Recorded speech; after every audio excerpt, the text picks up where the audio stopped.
ئەمە دیمەنی هێلکەباران ئۆتۆمبیلەکانی مەسرور بارزانی سەرۆکی حکوومەتی هەرێمی کوردستانە لە شاری لەندەن. لە ڕۆژی دووەمی سەردانەکەیدا بۆ بەریتانیا مەسرور بارزانی ڕوبەڕووی تووڕەیی و ناڕەزایی توندی پەنابەر و چالاکوانانی کوردی ئەو وڵاتە بووە و بە هێلکەباران پێشوازی کرا.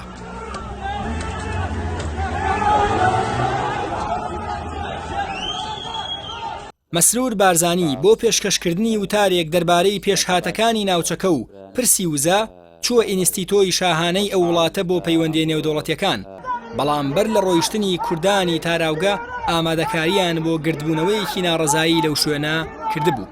مەسرور بارزانی لە وتارەکەیدا ڕەخنەی لە دەسەڵاتدارانی بەغدا گرت و تۆمەتباری کردن بەوەی وێڕای هەبوونی داهاتی زۆری نەوت، بەڵام خەڵک لە مافە بنچینەیەکانیان بێبەشن. هاوکات لەبارەی غازی سروشتیەوە ڕایگەیاند وەکو حکوومەتی هەرێم دەتوانن ئاستی بەرهەمهێنان بەرز بکەنەوە و ئەو بۆشاییە پڕ بکەنەوە کە لە بواری وزەیە دروست دەبێ لە جیهاندا. لە ماوەی ئەو دوو کات ژمێرەی وتار و قسەکردنی مەسرور بارزانیدا سەدان پەنابەر و چالاکوانی کوردی بەریتانیا لە شەقامی نزیک چالاکیەکە درێژەیان بە گردبوونەوەکەیاندا و دروشمیان دژی بارزانی و کابینە حکومیە شکست خواردووەکەی دەوتەوە.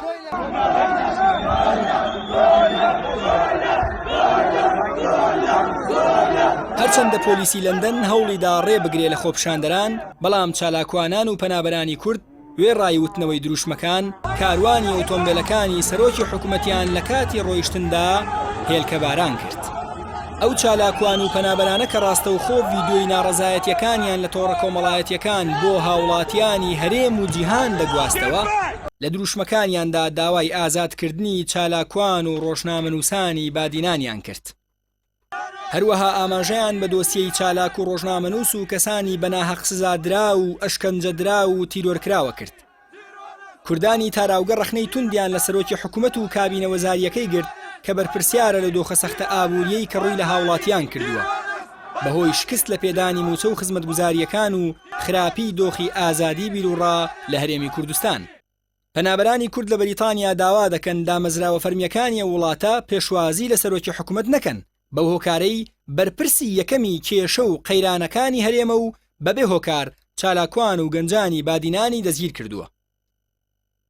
ناڕەزایی پەنابەرانی کورد لە کاتێکدایە سەردانی مەسرور بارزانی بۆ بەریتانیا بە ئامانجی گفتوگۆکردنە لەبارەی هەناردەی غازی هەرێم و فرۆشتنی بە نرخێکی هەرزان بە ئەوروپا، لە کاتێکدا خودی دانیشتوانی هەرێم بە بتڵ و نیوەچڵیش لێی سوودمەند نابن و زۆربەی کاتیش قەبارەی بەرهەمێنانی غاز ناگاتە ئەوەی پێویستی ماڵان پڕ بکاتەوە.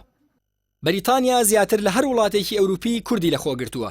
چالاکوانانی کوردی ئەو وڵاتە کە ژمارەیان سەدان هەزارە بەردەوام لە بەرەی بەرگریکردن لە مافی هاوڵاتیانی هەرێمدا بوون.